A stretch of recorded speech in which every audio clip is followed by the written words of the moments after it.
Torah tells us that Korach was the key figure in this rebellion against Moshe Rabbeinu, and Dosla Aviram, Bnei Eliyav. So Rashi says, Dosla Aviram, Bishul Shey Ruvain, Sheva Ruvain, Shrui Mechaniyosam. We find that the Shevet Levi encircled the Machne Shechina, the camp of the Shechina of divine presence, was the Mishkan. And then we had the four camps encircling the Machne Leviah, the camp of the Levi. Now, who abutted the camp of Ruvain? Korach was associated with the tribe of Ruvain. That was that group, that grouping. Yeshevet Ruvain Shor B'Chaniyosam Shkein the cause of one of Hachonim Teimara. Cousin's children, they were to the south. Shemishtatfu in Korach b'Machalkusam. Oilu Rosh Oilu Shchena. We have a principle that woe to the evil one, woe to his neighbor. Because there's certain subtle influences they have on one another.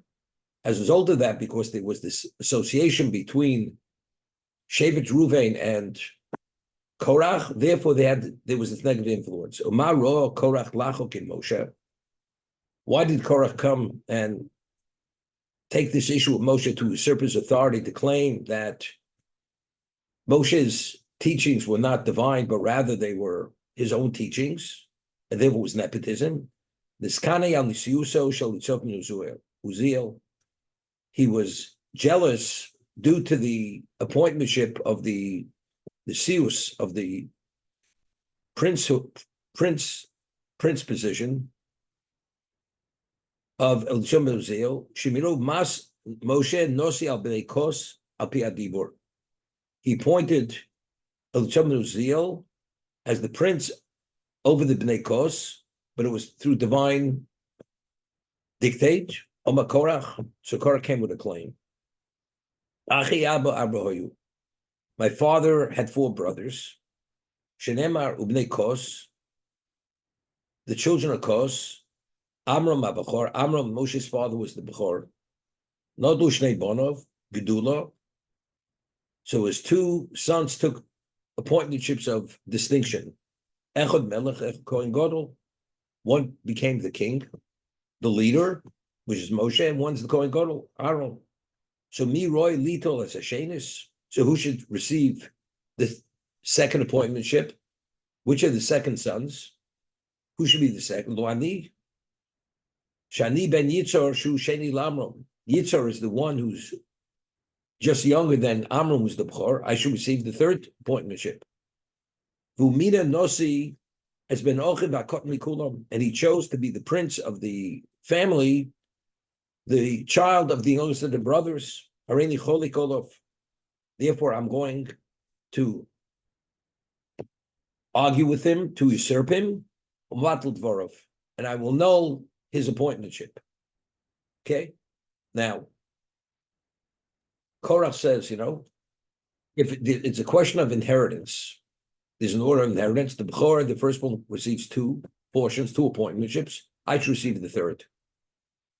So even though Korach himself may have believed that he's more qualified than Aaron to be the Kohen Gadol, doesn't make a difference. You go according to the order of what? Of inheritance. Inheritance means that Aaron has to receive the second appointmentship. But if you follow the sequence of inheritance, the second brother is Korach's father. He says, I deserve the third. Moshe Rabbeinu skipped over me. So evidently, what's it based upon? Moshe is not doling out the appointmentships based on inheritance, but based on qualification. Once you go with qualification, Korach feels he's more qualified than Aaron to be the Kohen Gadol, even more qualified than Moshe to be the leader. So if that's the case, he says he will not tolerate this. He will undermine it and annul whatever Moshe Rabbeinu tried to accomplish. Again, I'd mentioned when Moshe, a few weeks we read 2 weeks ago, Moshe comes to Hashem, he says, no, the Jews are so contentious, I can't deal with them any longer. So Hashem says, take 70 of the elders, and I will pass your spirit onto the 70 elders. But there was a problem. Because if you take 6 from every tribe, there were 72. So how do you determine which 2 are going to be excluded? So Rashi over there cites the Midrash. He took 72 pieces of parchment. On 70, he wrote Zokain, elder. On 2 of them, he left blank. And now he told them, he put it in a box, and he told each one of them, the elders, to pick one of the parchments out of the box. So 70 picked, on 70 of the pieces of parchment, what was written? Zokain. 2 of them were blank.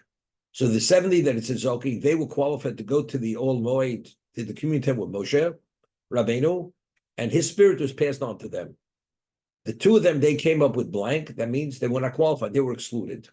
But if you take a look at the language of the Medrash, Moshe Rabbeinu says to those 2, we're told they were elders, Ein HaKadosh Baruch Hu chofetz boch. God's not interested in you people. You people don't make the grade. We're talking about every one of them is recognized as an elder. But despite that, only 70 were qualified to receive the spirit of Moshe. 2 of them were not. Who were elders? The answer is, as we say, only God knows. Hashem made this evaluation. So based on the lottery, the 2 that were excluded, Moshe says, God's not interested in you.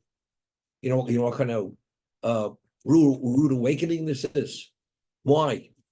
I'm an elder. I'm more brilliant than the others. I'm more proficient than the others. It doesn't make a difference. God is the one who makes that evaluation. So if you pull up the 2 blanks, you 2 people, God says he's not interested in you people. You're not qualified to receive this spirit. Korach, regardless of his qualification, his pedigree, his charisma, his understanding, his wealth, doesn't make a difference. God skipped over you. But based on the laws of inheritance, I should receive the 3rd. The answer is it's not based on inheritance. This is based on qualification. Regardless of what you believe about yourself, how qualified you are, and you feel that you're more qualified than Moshe and Aaron to be in position of leadership, God decides his evaluation is different, that you're not qualified. What does it take to be a leader? Only God knows. Korach could not tolerate it. He couldn't swallow it. Therefore, because he couldn't swallow it because of his ego, because he felt that he was minimally as qualified as them, he's not going to tolerate it, and he's going to try to annul whatever Moshe Rabbeinu tried to put in place. I'll give you an example. You have 2 people. One person is a phenomenal Talmud Chacham. He's proficient in the Torah, and he is. And he has certain leadership qualities. And he understands things better than even the people in leadership positions. But the people in leadership's position, they qualified to a degree, but the one who was not in the leadership position, he's more qualified. So why does the one who's more qualified, he is even more proficient, somehow he doesn't rise to that occasion? He's not accepted for that position. You know what the answer is? As they say in English, God calls the shots. Where you end up, where you're supposed to be, what you're supposed to be, God puts you in that place. You have a question, for whatever reason, this other person who may be less qualified, but since he qualifies minimally, it's enough. You, for whatever reason, God says, that's not exactly your mission. That's not what it's about. Maybe your mission is to meet the challenge. Despite you feel you're more, you should be humbled and submit to God's will to say, you're not supposed to be there.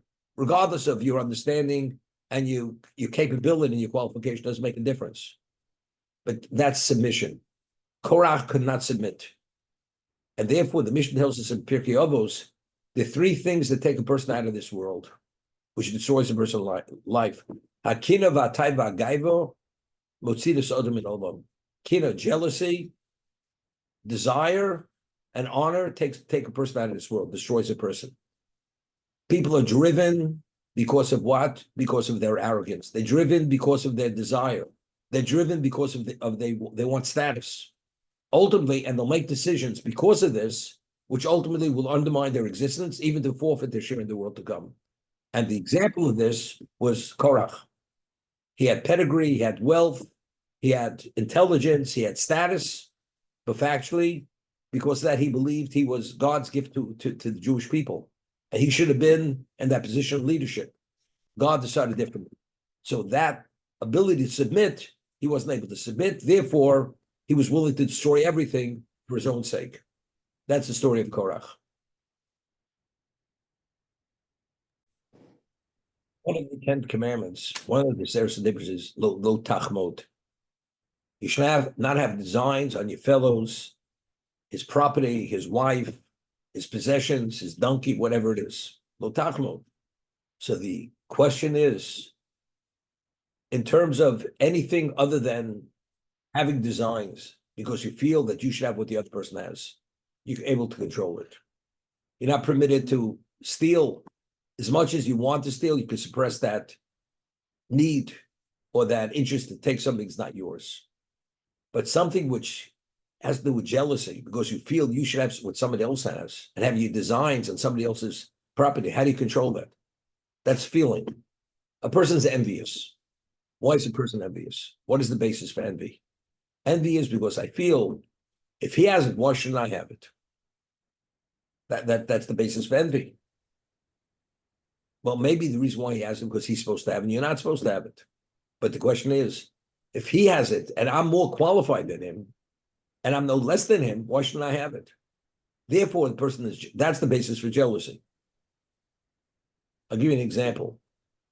I mean, years ago when the Russians first the Jews came out of Russia, or many years ago, if a person had a gold tooth in his mouth, it was an indication of status, of wealth. How many people had gold teeth? But the Russians, when they came over from Russia, many of them had gold teeth. It's not that attractive. But a gold tooth was, that's status. Shows you have means. If you're an American, would you want to have a gold tooth? Would you be envious of a person who has a gold tooth in his mouth? That's like having that special credit card, unlimited credit. You're not envious of that. Thank God I have my own teeth. I don't need a gold tooth. And every time you smile, you look like I don't know what. Like you just came from Siberia. Okay? Right? If a person understands that what each one receives in this existence, whatever each one has, you have it only because you're meant to have it. And what the person who doesn't have is not meant to have it, you're not jealous. If you understand that you're here for a mission, and everything that you have in life immediately has relevance to that mission you have. Once you understand that, the reason why he has what he has and I don't have what he has is because his mission is different from my mission. Everybody's challenges in life are tailor-made to an individual. Person's wealthy, person's poor. Why is the person born poor and the other person is born wealthy? Why does one succeed and the other one fails financially? Even though the other person who fails has greater capacity than the one who succeeds. The man just happened to come upon a deal, became a wealthy man. The man doesn't have 50% of the IQ of the other person. The answer is because that's the way it's meant to be. This is all predetermined. This is part of a person's destiny. So if you're able to internalize that reality, that whatever you have is only because that interplays with your destiny, and that's part of your mission, there's no basis to be jealous. I'm not to be that. So the Ibn Ezra writes, this is what the Ibn Ezra explains on that question of Lo Sachmod. He says it's a known fact that a person comes from royalty, somebody of royalty does not marry a commoner. It's a different echelon of society. So let's say you have a princess, and she has beauty, and she's poised, and she has intelligence, and she has refined all kinds of qualities. The commoner, is he jealous of the prince that he has a woman available to him, and he doesn't have such a woman available for him to marry? He's not jealous. Why? Because he understands that since he's not of royalty, the prince is another echelon of society. He has no relevance to that. But if there's a commoner who has a wife, who has these qualities, and he's not able to have that wife, he believes, if I'm a commoner, he's a commoner, I think I deserve a wife no less than he does. But if you understand that what has relevance to someone else has no relevance to you, it's a different echelon, it's a different classification, and each person has his own classification, there's no basis to be jealous or to have any designs. The Chofetz Chaim writes The Mishnah tells us in Pirkei Avos, Ezu Osher Hasamech Bechelko. Who is the wealthy person? The one who's satisfied with his lot. Chelko. It doesn't say Ezu Osher Hasamech. You're just satisfied. Samech Bechelko. So the Chafetz Chaim writes that everything we have in life, your portion, wealth, status, interplays with what your mission is, what your objective in existence is. Everyone has his personal chelik. You have your personal proportion, and the portion reflects your spiritual profile. Therefore, if you understand why you have less, because that's your chelik, because that's what you need to accomplish and succeed in your mission existence, you're satisfied. You're content. I don't want more. Anything other than that is not who I'm supposed to be. I'll give you an example. You have father has a law firm, and he wants his son to become a lawyer because he built a firm. He would like his son to become a lawyer, but maybe in terms of the son's interest or his capacity or his ability, maybe he will succeed if he becomes a financial person, not a lawyer, or becomes a doctor. But the father already is determined because he invested so much building a firm, he's going to determine the fate and the destiny of his son. He should be a lawyer. He becomes a lawyer. Son's not happy. Not happy. So the father says, but you make all this money. But you understand, life is not only making money. You have to be satisfied and happy with what you're doing. So just because the father feels he should be the lawyer doesn't mean to say that's what he's meant to be. Identically, each one of us, although we may believe we want to be something other than what we're supposed to be, but if you understand you're supposed to be who you're supposed to be, not what somebody else is, then there's no envy and there's no jealousy and there's no designs in anyone else. This is the Ibn Ezra. The Ibn Ezra only explains if you understand that each person is individualized and each one of us has that destiny and it's meant to be as it's meant to be. And after you take initiative, you don't succeed. It's not meant to be that you should succeed. Then you're satisfied. Nobody says you shouldn't take initiative. But if the initiative doesn't manifest itself in what you thought it was going to manifest itself, you step away from it. It's indicated it's not meant to be. Right? It shows it's a certain smallness in the person. So therefore, if you take a look,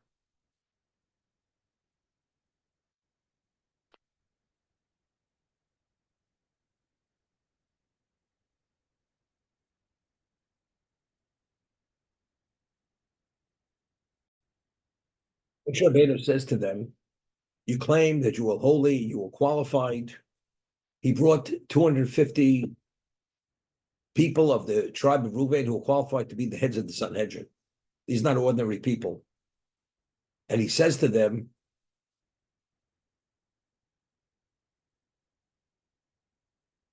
you should take fire pans, Korach and his whole congregation, Usnu ben Eish, put fire onto those fire pans, and you should put on that fire pan incense, and the one who Hashem chooses to be the high priest, he's the one who's holy. Rav Lechem B'nai Levi, you have much. Be satisfied with what you have. Don't overstep your bounds. So we're talking about there's a 250 to 1 chance which you're not going to make it. And Rashi cites the Chazal, Korach was no fool. So if Korach was no fool, how does he put himself in a position where he has a 250 to 1 chance he's going to die? But Korach's willing to take the chance. Is Korach willing to take the chance, or Korach is convinced that he'll be the lone survivor? So Rashi over here, take a look at Rashi. Rav Lechem B'nai Levi, Dover Godel Amarti Lechem. Moshe Rabbeinu says, when I'm telling you something, is something which is profound and paramount. Lo tipshenoyu. And they're not fools. Shkachishu behem v'kiblu aleim l'karev. Hem chotu amavshosam. They're willing to forfeit their life. Shemar esmachtos hachator ma'ilu b'navshosam. These people, when they were burnt, ultimately they all died, and they were burnt. They actually sinned by forfeiting their lives. So Rashi cites this is a medrash. Korach bikechayo. Korach was wise, had tremendous, profound wisdom. Why did he somehow succumb to this foolishness? Because he also died. So Rashi says, Eino hitaso. He was misled by his eye. What does that mean?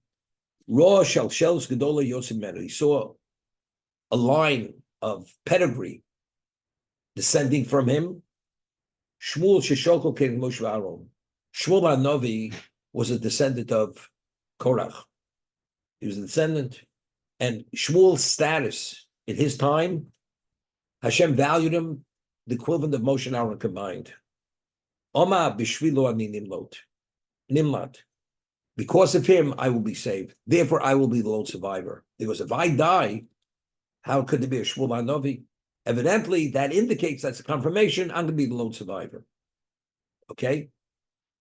Now, I mean, Korach was a believing Jew. If God himself wants the younger cousin to receive the third appointmentship, how can I disagree? As we just explained, that's part of destiny. But because Korach had seen through his divine vision that Shmuel HaNavi is going to be his descendant, if that's the case, it's clear. Who's the equivalent of Moshe and Aaron? Why am I worthy to have such a descendant? Evidently, because in the spiritual realm, I have that qualification. So why did Moshe choose me? You know what the answer is? Because this is not God's choice. This is Moshe's choice. Therefore, I will usurp him. I will annul whatever he did. So again, you say, you should be ashamed of yourself. Don't you realize that what you receive is what you're meant to have? But Korach says, no, I'm a believing Jew. Everything's part of destiny, but I know my destiny is not what Moshe is determining for me. Why? Because his eye misled him. Hashem allowed him to see Korach, to see he has a descendant called Shmuel HaNavi, which spiritually speaking is the equivalent of Moshe and Aaron. That's what misled him. And he was convinced he would be the lone survivor. Because if he dies, how is there going to be a Shmuel? But little did he know that his two sons, actually, at the last moment, they pulled out. And they did tshuva. And they were not destroyed with the rest of the community, together with their father. Shmuel HaNavi descended from one of those two sons. But at this point, he was convinced it was impossible that his sons should turn on him and should actually join the camp of Moshe Rabbeinu. So based on what you're convinced, you say, it's clear. This is not meant to be, and it's not what Moshe is saying. Because if that's the case, how do I have Shmuel HaNavi be my descendant? So Rabbi, so Korach was there. Moshe Rabbeinu left no stone unturned to be able to rectify this, to resolve this confrontation here. And he went to Korach's tent to try to reason with him, to show him why he's wrong. Because Moshe Rabbeinu knew what the end would be, that he and his community could be destroyed. So he did whatever he could to convince him, to try to reason with him, to show him that his position was a baseless position. That's not his decision, but it's a dictate of Hashem. There's an interesting medrash. Moshe Rabbeinu walks into the tent. Moshe Rabbeinu is the leader. But somebody, you're a leader, say, you know something? You're going to eat crow. He could have said, you know something? You've made your mistake. You're going to be consumed. Moshe wasn't going to leave it at that. Moshe Rabbeinu, being the most humble person, he was willing to come and do whatever he can to prevent this from happening. He walks into the tent. Korach sitting there with his two sons, one to the right, one to the left. And he wants to engage in a dialogue to show him and reason with him and to show his position as a baseless position, that it's clear, it's the word of Hashem. You know what Korach says? This is unbelievable medrash. Korach says like this: I know that Moshe Rabbeinu was smarter than I am. And if I enter into a dialogue, he's going to show me and prove to me that I'm wrong. You know something? I'm not going to begin the discussion. Because I don't want to be shown that I'm wrong because I know I'm right. You hear this? This is Korach. So when Moshe Rabbeinu wanted to speak to him, he just turned his face away from him. He would not respond. Moshe Rabbeinu saw he has nobody to talk to. Once he saw that, he walked out. But when he walked in, and Korach's son saw Moshe walk in, they had this very serious dilemma. What should they do? They stand for Moshe Rabbeinu to acknowledge him to being the rabbi, the teacher of Klal Yisrael, meaning God's representative. It's the ultimate slight to their father. But if they don't, they feel it's unconscionable to behave differently. They chose to stand.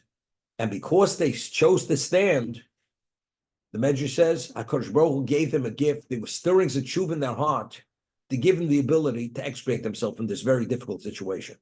So the reason why they were saved was in the schus and the merit that they had acknowledged Moshe Rabbeinu that he was Rabban Shel Yisrael.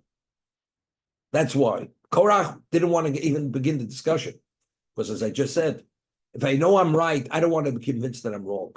Because even though I'm convinced I'm wrong and I can't respond, I don't want to be put in that position. That's the case. I don't even begin with this discussion. I will not enter into a dialogue. You know, it's interesting. The Gemara tells us that it's a Gemara in Brachos that Shlomo Melech is the wisest man who ever lived. He married Bas Paro. When did he marry Bas Paro? Only after his Rebbe passed away. After his Rebbe passed away, and therefore the Gemara says you should always, if you're going to submit to the position of your Rebbe, you should always live in the community of your Rebbe. Because the Rebbe being there, you're not going to cross lines because your Rebbe's there. What's the proof? Because we see that Shlomo married Bas Paro, the daughter of Paro. The conversion was not a quality conversion because she did it for the right reason. And as a result of that, he waited his Rebbe should die, should pass away, and then he married her. So you see, but as long as he was alive, he would not marry her. So I asked the question. Shlomo was the wisest man who ever lived. And he could out-reason his Rebbe to the nth degree.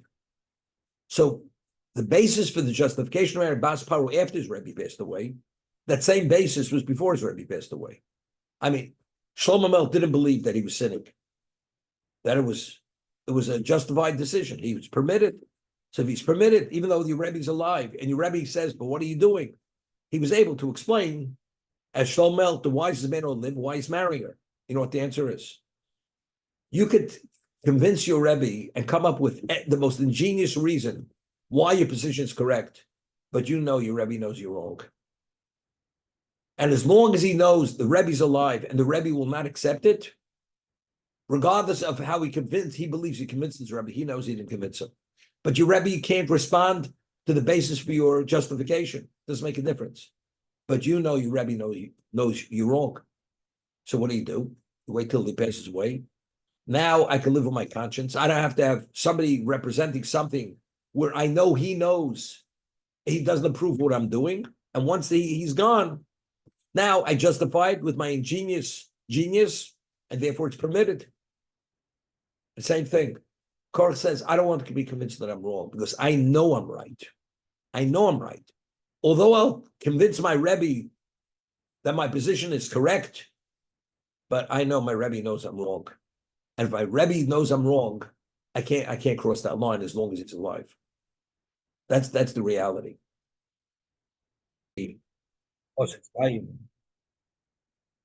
Because he had seen in his divine vision that Shmuel Hanavi will be his descendant. And the 24 watches of Leviim, which descend from his grandchildren, and they all prophesize. Shenemar kol elu bonim lahimon. Omar, efshel kol hagdula hazos asidu lamud bimeni vani edo. All this greatness, all this distinction will emanate from me. And I should remain silent. Kachishkatev lovo loosa chazoko. Therefore he came and he joined. Sheshomet pi Moshe shkulam ovdim ve'echod nimlat. He said, all of the people who take the fire pans will be destroyed, will be lost, but one will survive. He figured if he's going to have these descendants, evidently he's the lone survivor. But what he saw was not correct. Why?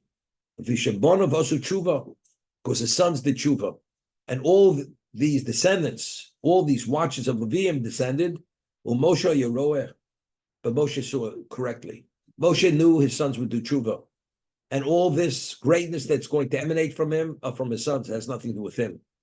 But Eino Hitoso, but his eye misled him. He says he did not see accurately.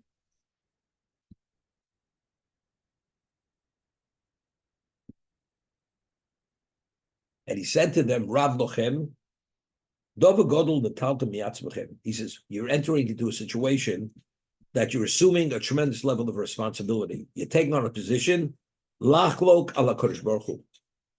You know, when you go toe to toe with Hashem, you realize you're really going into an area which you don't want to go. Rav Lochem, you realize you people have overstepped your bounds, because I represent the word of Hashem. And by disagreeing with me, you're not disagreeing with me as a person, but you're disagreeing with me as what? As Hashem's representative. Because my word is the word of Hashem. Now there's a question, this is the question, which always bothered me, and we discussed it in the past. The Rambam rules in Hilchos Shodei Torah. What is the basis for the authenticity of the Torah? So Rambam says over there in Perek Ches, in the 8th chapter of Yesodei Torah, anybody's belief,